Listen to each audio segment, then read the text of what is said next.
हा रस्सा तुम्ही कधी बनवला आहे? तर हा आहे झणझणीत टॅमॅटो रस्सा आणि हा महाराष्ट्रामध्ये बनवला जातो। ह्याच्यासाठी मी टॅमॅटो लाल बुंद असे टॅमॅटो घेतले, ते चिरून घ्यायचे आणि पॅनमध्ये आपण शिजवून घ्यायचे आहेत। चवीनुसार मीठ घालून थोडं पाणी घालून घ्यायचं आणि मिक्सरच्या जारमध्ये हे टॅमॅटो शिजलेले काढून घ्यायचे।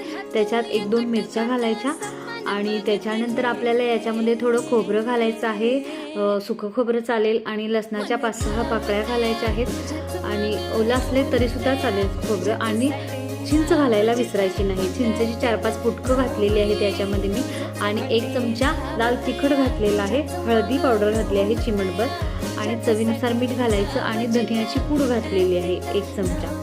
हे सर्व आपल्याला मिक्सरला बारीक वाटून घ्यायचं आहे। हा टॅमॅटो रस्सा आहे ना आपल्यासाठी एकदम छान हिवाळ्यामध्ये वगैरे, तर हा तुम्ही एकदा करून बघा आणि हा पिला की एकदम तरतरी येईल।